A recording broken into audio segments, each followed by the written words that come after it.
Queremos dar as boas-vindas para todos os nossos amigos que estão nos acompanhando pela internet.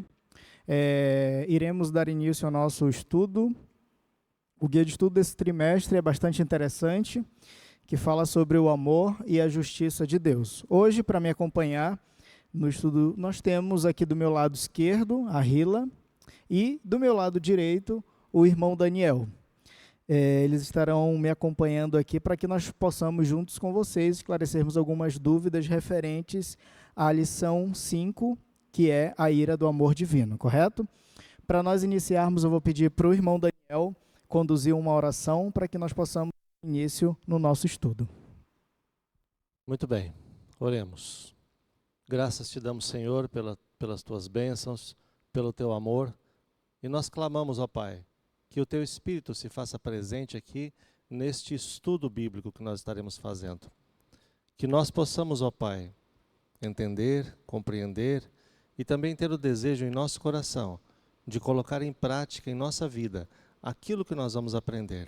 Envia o teu Espírito sobre nós, sobre aqueles que estarão ouvindo, independente da data, Senhor, da hora, que o Senhor possa comovê-los, que o Senhor possa instruí-los, mostrar o caminho que eles devem seguir. Abençoa cada um de nós em nome, pelo amor de Jesus Cristo, nós oramos. Amém, Pai.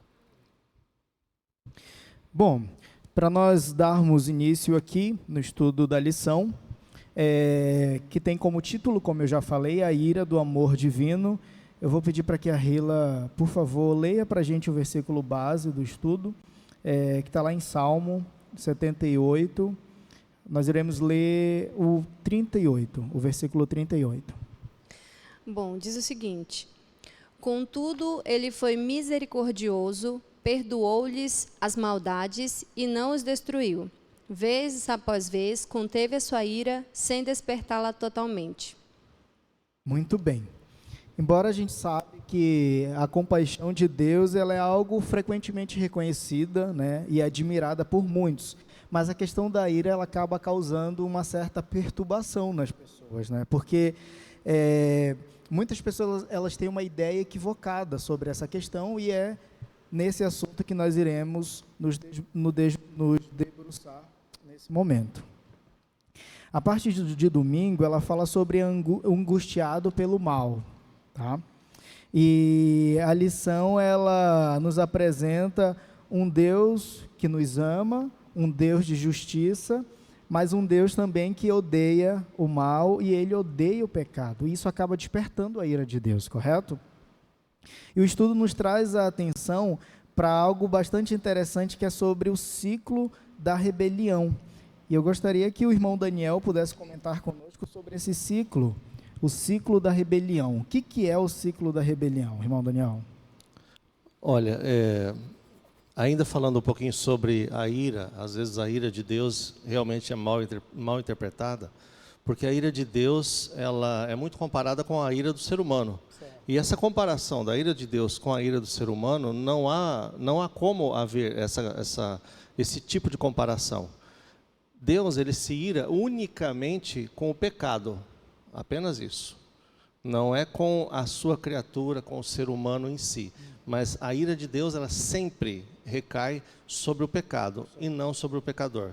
Infelizmente, às vezes, o pecador ele está tão emaranhado, enraizado com o pecado, que acontece, por vezes, da ira de Deus também tomar parte também com o ser humano. Esse ciclo que você está falando é uma coisa que nós conhecemos mais ou menos como aquele círculo vicioso que nós entendemos. Que uma coisa leva a outra, uma coisa leva a outra, uma coisa leva a outra e sempre acaba ficando daquele jeito, não há como mudar. Perfeito. Né? E em se tratando desse ciclo de rebelião, e eu vou falar aqui especificamente do povo de Israel, se porventura tiver alguém ou algum outro povo que tenha semelhança, é apenas mera semelhança. Eu estou até sendo um pouco irônico, porque isso acontece não somente com o povo de Israel, Com certeza acontece com todos os seres humanos. Esse círculo vicioso, ou então esse ciclo da rebelião, esse ciclo da miséria, vamos dizer assim, começa assim. Está tudo bem na sua vida. Tudo anda bem. Você tem um bom trabalho, você tem dinheiro no banco, você tem saúde, tudo está bem. E aí então você fala, eu consigo gerenciar a minha vida. Deus, fique de lado, não se intrometa, deixe que eu vou resolver. E esse é o primeiro passo desse ciclo. Aí o que acontece? Deus então diz assim, muito bem, filho, é a sua vontade, é o que você quer, é o seu livre-arbítrio. Você quer andar sozinho? Então ande sozinho. Não é a vontade de Deus, não é o desejo de Deus, é o desejo do ser humano. Eu quero andar sozinho. E aí o que acontece? Nos primeiros passos que eu começo a dar sozinho, a coisa começa a apertar. A saúde já não fica tão boa, o dinheiro parece que já não consegue ficar mais lá na minha conta corrente, o trabalho começa a dar problema, e é problema aqui, e é problema ali. Aí o que acontece? Bom, então eu começo a reclamar. Ah, Deus, por que o Senhor permitiu, e essa normalmente é uma grande frase que nós falamos, por que Deus permitiu? Ele não permitiu. Ele simplesmente disse assim, filho, você tem certeza que você quer andar sozinho? Ele não colocou a mazela, né? A pessoa se afastou. Exato.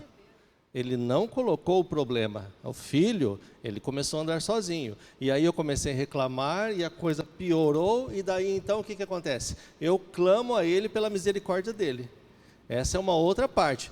Veja o ciclo já está se fechando.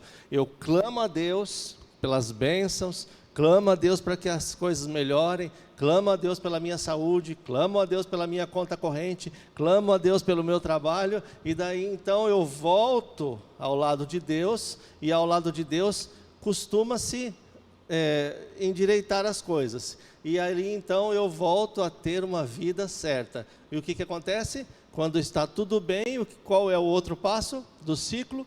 Volta tudo de novo. Aí eu falo, bom, agora está tudo bem de novo, então eu vou, Deus, deixa eu caminhar sozinho. E esse é o ciclo da miséria, vamos dizer assim. É o ciclo da rebelião. Correto.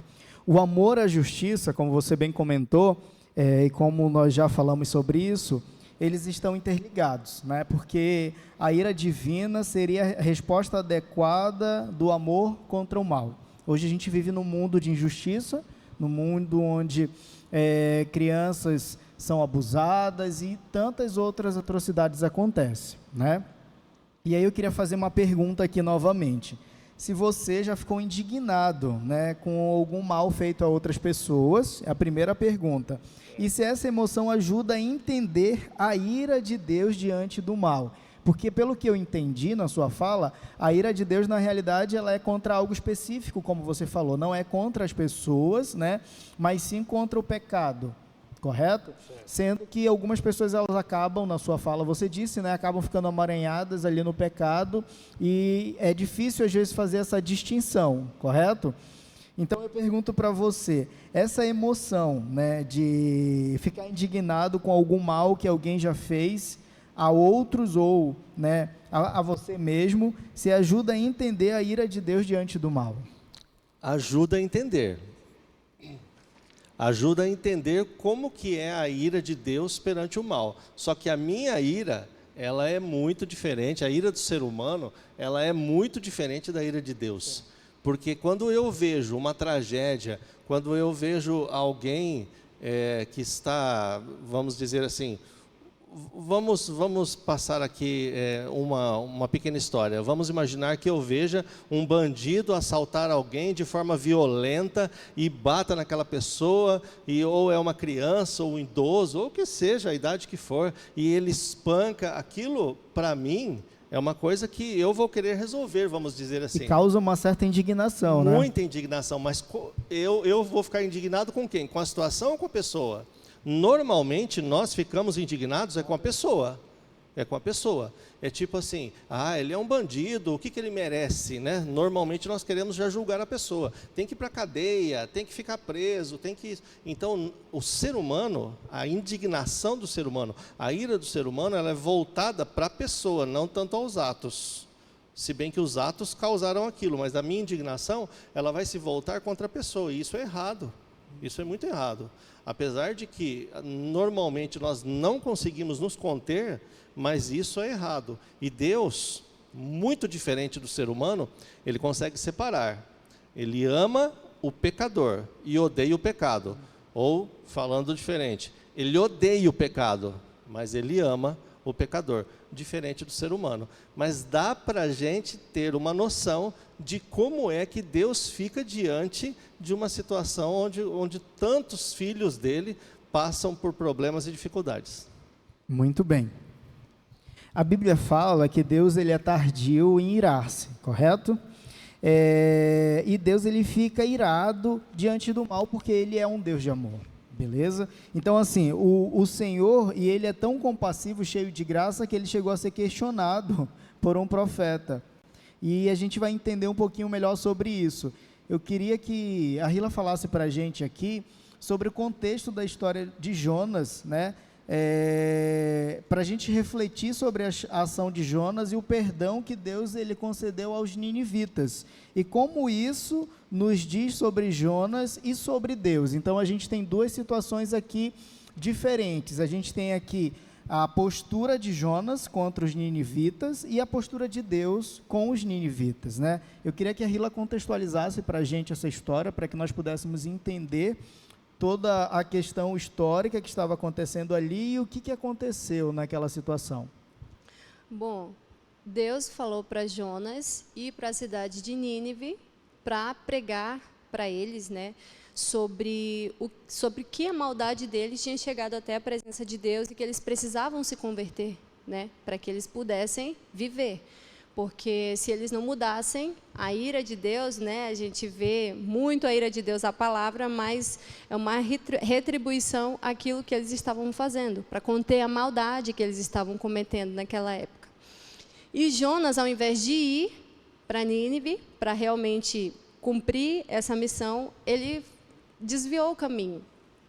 E é interessante que Jonas, ele ainda discute com Deus, né? O guia de estudos fala que Jonas ele era tão familiarizado com a misericórdia de Deus que ele fala, eu já sabia que o Senhor ia ter misericórdia, que o Senhor ia se arrepender, né, do mal que o Senhor disse que ia fazer. Por isso que eu não queria ir. Então ele tinha tanto ódio, como o Daniel falou, né, coloca o ódio nas pessoas, ele tinha tanto ódio das pessoas, dos assírios, né, que ele não queria nem que Deus fosse misericordioso com eles. Por Jonas, eles nunca receberiam uma mensagem de misericórdia e eles morreriam na ignorância, porque ele tinha muita raiva. Então, nossas emoções, os nossos sentimentos, eles são muito distorcidos, né? A gente não consegue ter a visão divina sobre a vida, sobre como cada pessoa é importante para Deus, né?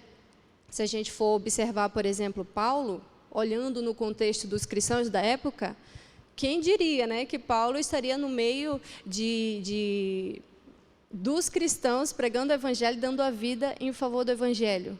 Muitos olharam com certeza para Paulo, o próprio Ananias, que foi lá, né, para batizá-lo, olharam para Paulo e viram, não acredito. Talvez houvessem cristãos que odiassem a Paulo por aquilo que ele estava fazendo.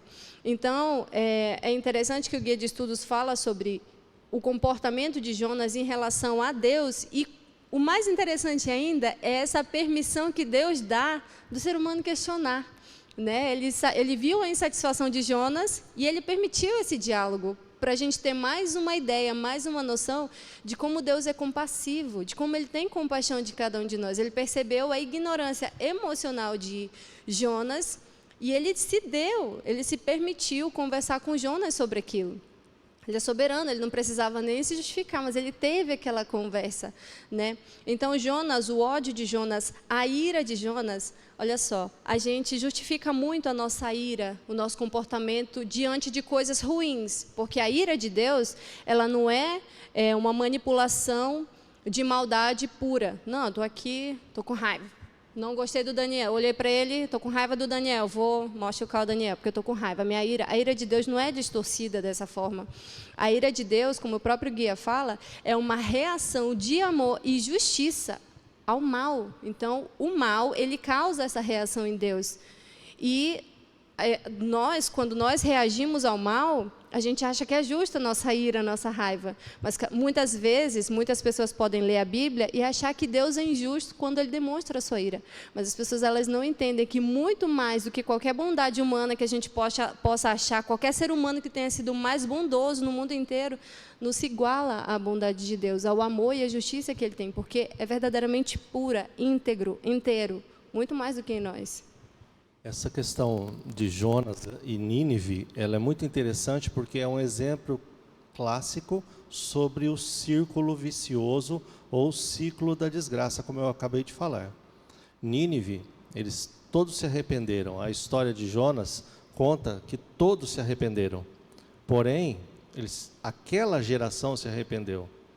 Naum e Sofonias, eles profetizaram que Nínive seria destruída, porque a próxima geração, após aquela de Jonas, eles se desviaram totalmente e eles foram destruídos. 150 anos após Jonas, Nínive foi totalmente destruída e até hoje não foi reconstruída. É uma cidade que está em ruínas, próximo ao Iraque. E só pontuando, isso também dá mais uma demonstração, porque a gente vê apelos exclusivos e menções exclusivas ao povo de Israel, mas é mais uma demonstração de como Deus se importava com todas as nações da terra. A gente vê aqui Jonas indo pregar para uma cidade que não era o povo de Israel, né? Pelo contrário, foram pessoas que chegaram a maltratar os israelitas. Para a gente entender que Deus, ele não se importa exclusivamente com um grupo de pessoas. Todos nós somos criaturas de Deus e todos nós recebemos de Deus essa misericórdia, né? A misericórdia dele de avisar. E por saber que o que eles faziam muitas vezes era por ignorância, foi que Jonas teve essa missão, essa função de ir lá e falar: vocês estão fazendo coisa errada.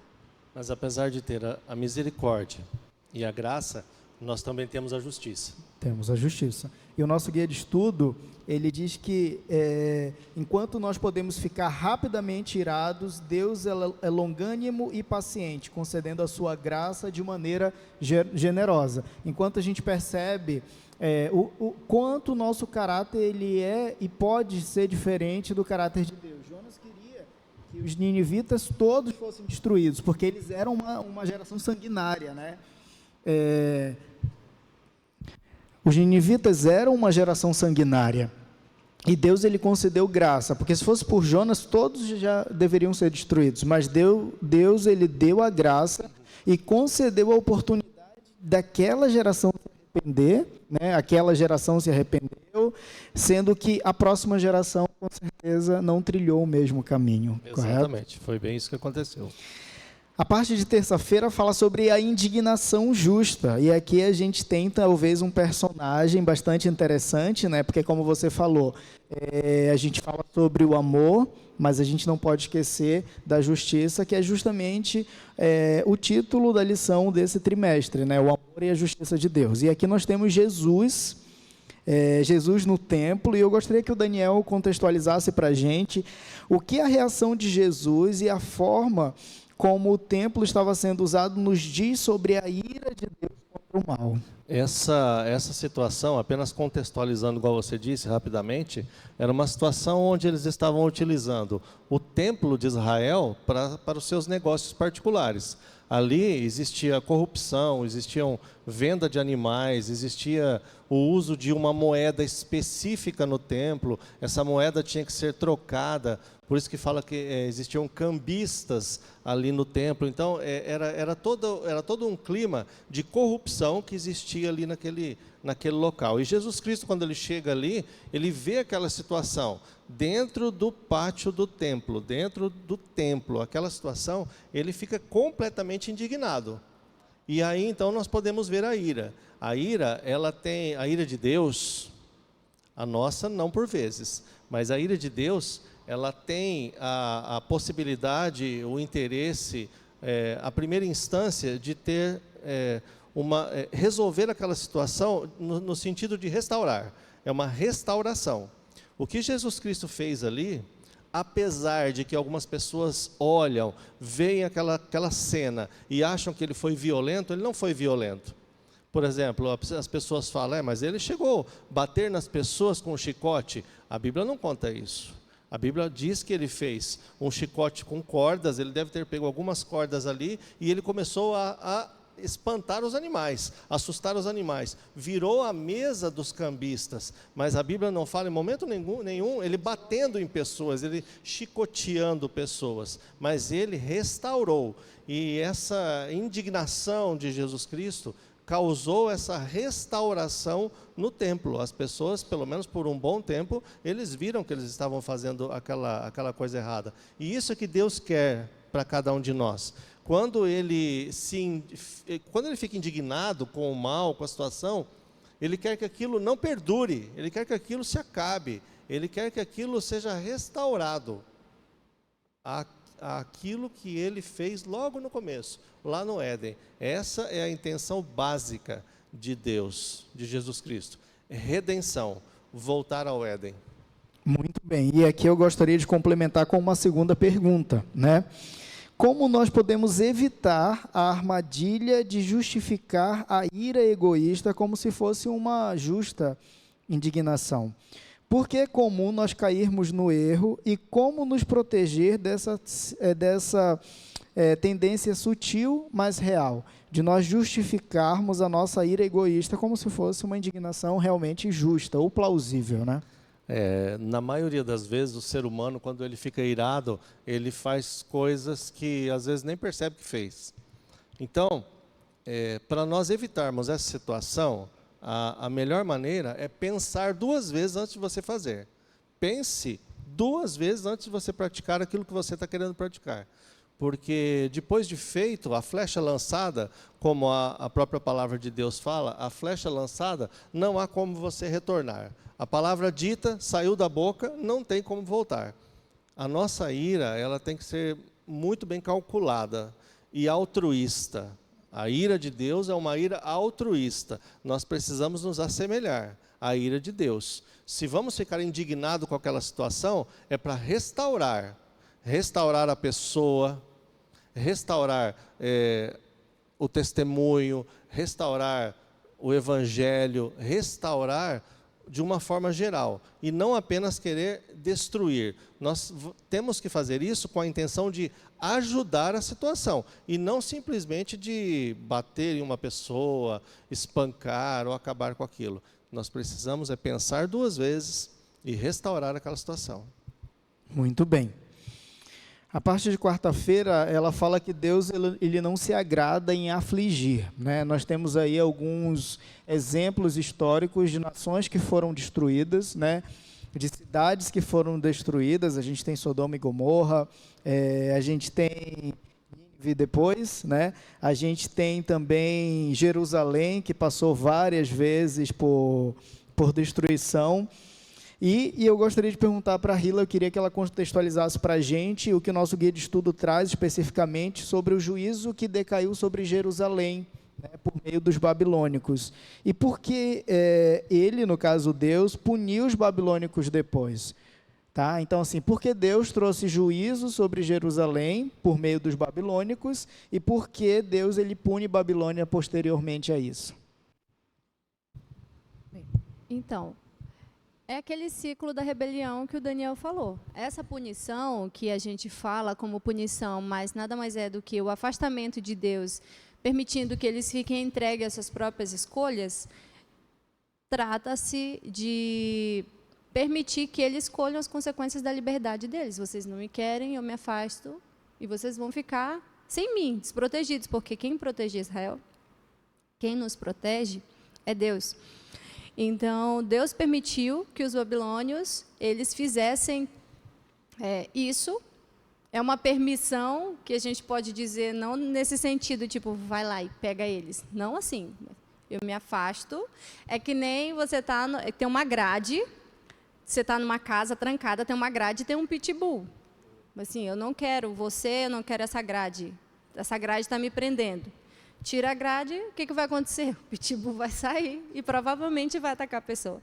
Então, é uma proteção, é amor. Quando Deus ele coloca limite, estabelece regras, estabelece normas para que as pessoas elas consigam conviver, que elas se protejam, que sejam pessoas que andem bem, isso é para o nosso bem. Só que o nosso orgulho, a nossa vaidade, a nossa tendência para o mal, sempre quer fazer a nossa própria vontade e achar de forma muito ignorante que nós sabemos muito mais do que Deus. Eu posso conduzir a minha vida sozinho, eu não preciso de Deus, né? Quantas pessoas já falaram isso?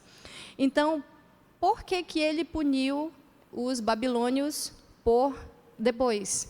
Zacarias fala que eles se excederam na forma como eles trataram os israelitas, né? Então, Deus, mesmo vendo que os israelitas estavam colhendo aquilo que eles plantaram, né?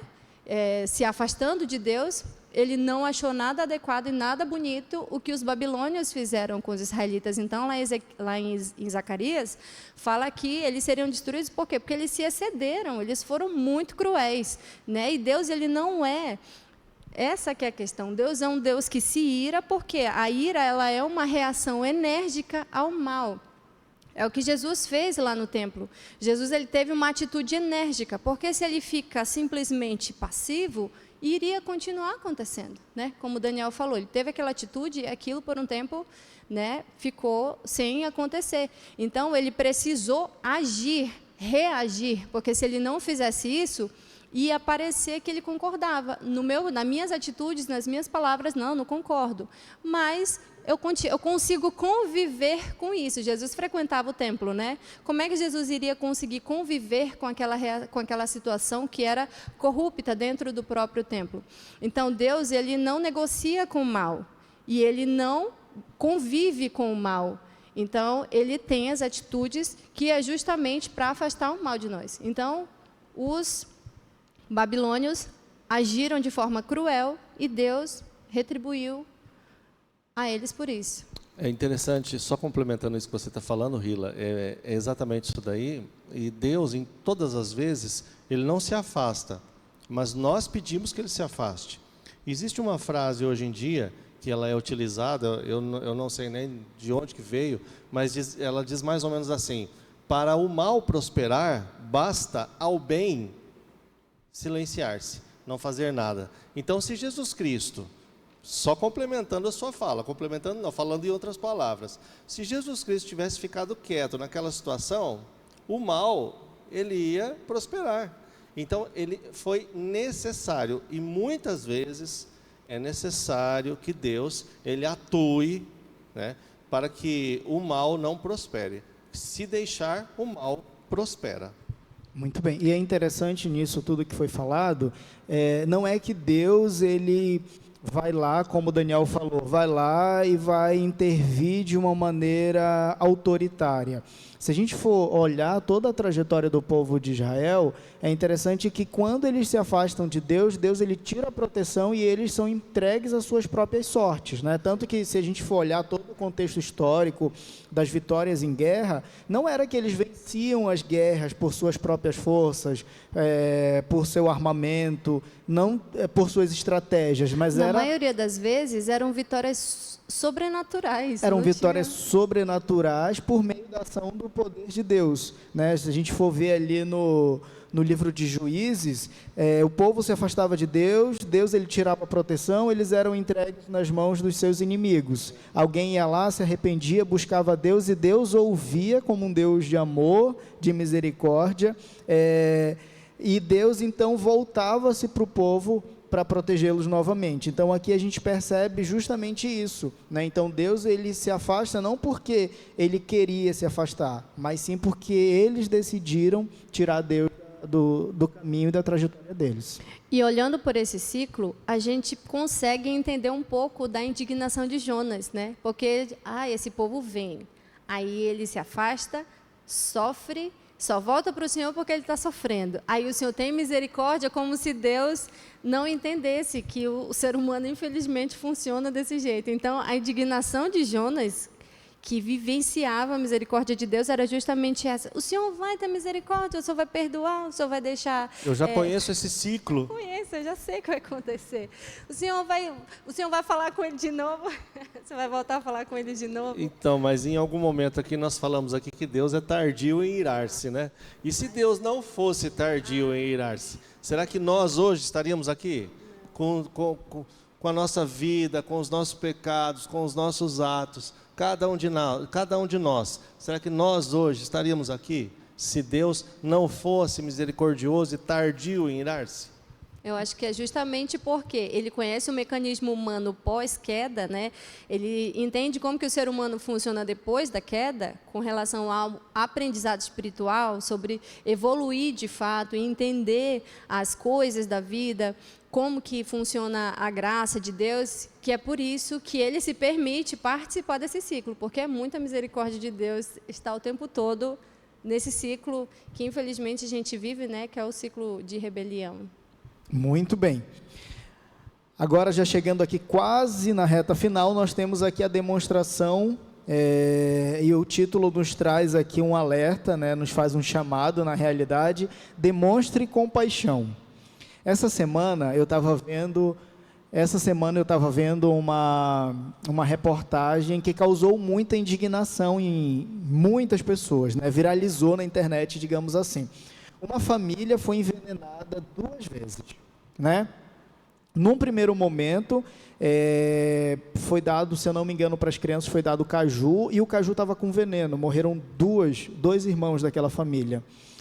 No Natal, foi dado para aquela família, eu acho que um peixe, e o peixe também estava envenenado. E aquilo causou uma repercussão imensa na internet, né? Causou grande indignação, porque, afinal de contas, algumas pessoas, se eu não me engano, se eu não estou enganado, morreram daquela família, acho que 4 irmãos, eram 6, e a mãe. E aqui a lição nos faz um chamado para que nós possamos ter compaixão.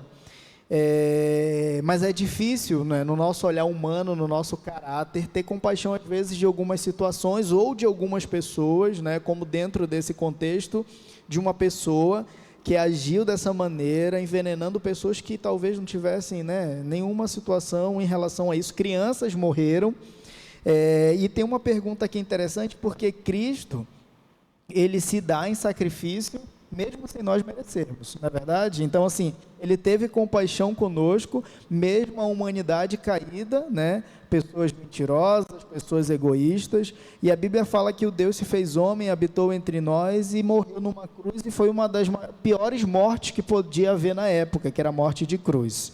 E eu queria perguntar aqui para o Daniel, como a obra expiatória de Cristo preservou a justiça de Deus e, ao mesmo tempo, nos libertou de sua ira? Isso é um plano muito bem feito, muito bem arquitetado, e nós sabemos que esse plano, que nós chamamos de plano da salvação, ou plano da redenção, ele foi feito, produzido, arquitetado muito antes de ser feito o próprio ser humano, mas é mais ou menos assim, é uma obra substitutiva. Jesus Cristo morreu no meu lugar, no lugar do pecador. Porque o salário do pecado, o que Paulo fala em Romanos, o salário do pecado é a morte. O que eu mereço? Mereço a morte, nada mais que isso. Mas Deus, aquele que me criou, através de Jesus Cristo, Ele me substitui. Ele me substitui. E aí então eu encontro um versículo da Bíblia que diz assim: neste mundo vocês terão aflições, mas tende bom ânimo, porque eu venci o mundo. Às vezes nós achamos que Jesus Cristo está dizendo assim: olha, se eu venci o mundo, você também pode vencer. Mas não é assim que funciona. Ele está dizendo assim: eu já morri na cruz por você. Eu já venci o que precisava ser vencido. A única coisa que você precisa fazer agora, o que é? É você permanecer ao lado do vencedor. O vencedor é Jesus Cristo. Por mais que nós tenhamos o pecado, por mais que nós tenhamos aí Satanás ainda atribuindo alguns males a muitas pessoas, mas nós sabemos que o verdadeiro vencedor, o nosso substituto, aquele que pagou o preço do pecado, é Jesus Cristo. Então é uma substituição. Ele morreu em meu lugar e satisfez então aquilo que o salário do pecado é a morte. Muito bem. E eu gostaria agora de pedir, então, já para nós chegarmos aqui na reta final e concluirmos o nosso estudo, pedir as considerações finais de vocês, né? O que vocês, em resumo, o que vocês tiraram dessa lição, a ira do amor divino?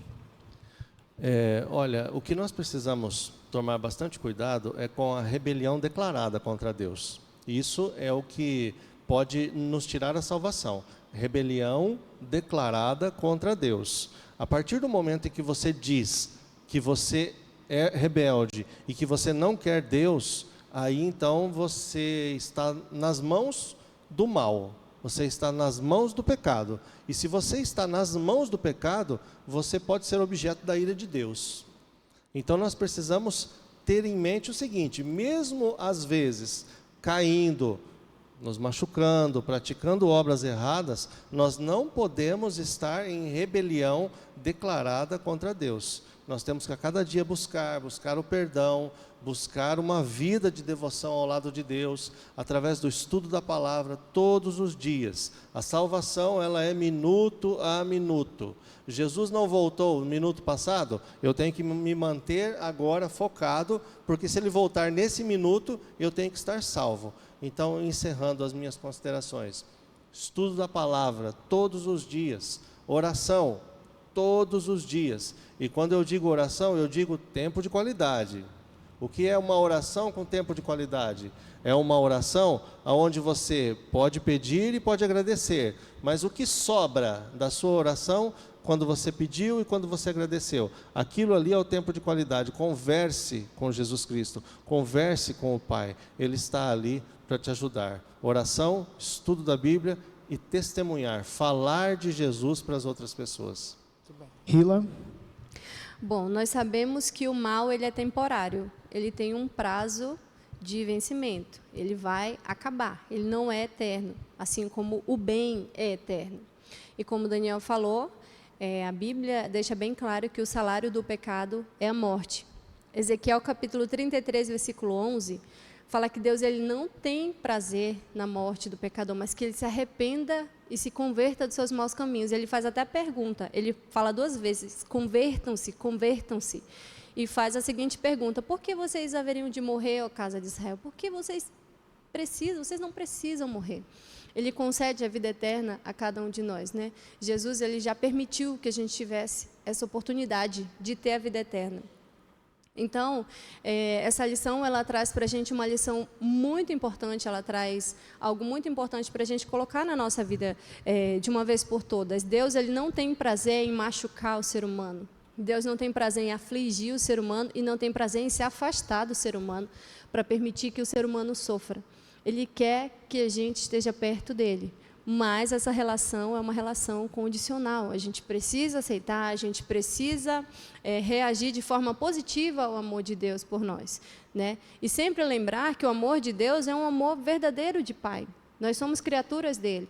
E como Pai, ele provê, ele quer proteger, ele quer cuidar. E para isso a gente precisa se permitir estar sob a guarda dele, né? Precisa se permitir agir como filhos, de fato, que obedecem, que amam e receber o melhor de Deus. Então, Deus ele não tem prazer em reagir de forma irada sobre nós.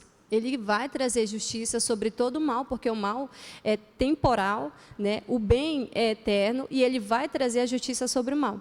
E essa é a mensagem que ele quer trazer para cada um de nós. Se arrependam, se convertam, mudem esse pensamento malvado de vocês, se transformem em pessoas realmente boas.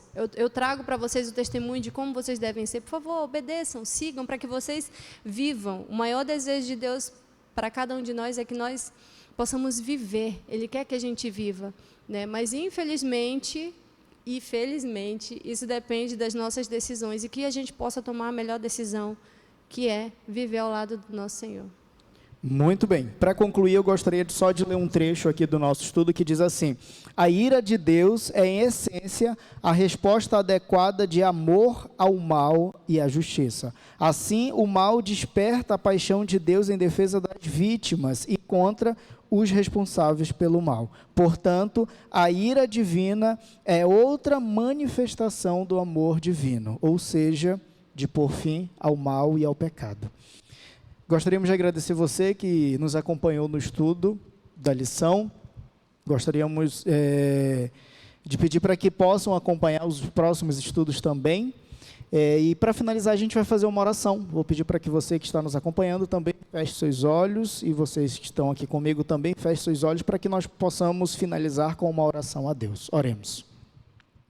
Grandioso Deus, eterno Pai, Senhor, muito obrigado pelo privilégio que nós temos de sermos chamados teus filhos. Muito obrigado, Senhor, porque o Senhor é um Deus de amor, de misericórdia e é um Deus longânimo em irar-se. Nos ajuda, Senhor, a cada dia a refletirmos o teu amor, a tua bondade e a tua misericórdia. Nos ajuda, Senhor, a cada dia estarmos mais próximos de ti e que o nosso caráter diariamente seja moldado, Senhor, conforme o caráter de Cristo. Nos dê, Senhor, um restante de dia na tua companhia, perdoe os nossos pecados, abençoe cada pessoa que está nos assistindo também, que elas possam ser transformadas pelo poder da tua palavra. É o que nós te pedimos e te agradecemos, não que haja algum mérito em nós, porque nós somos falhos e pecadores, mas nos méritos de Jesus Cristo, que vive e reina para todo sempre. Amém.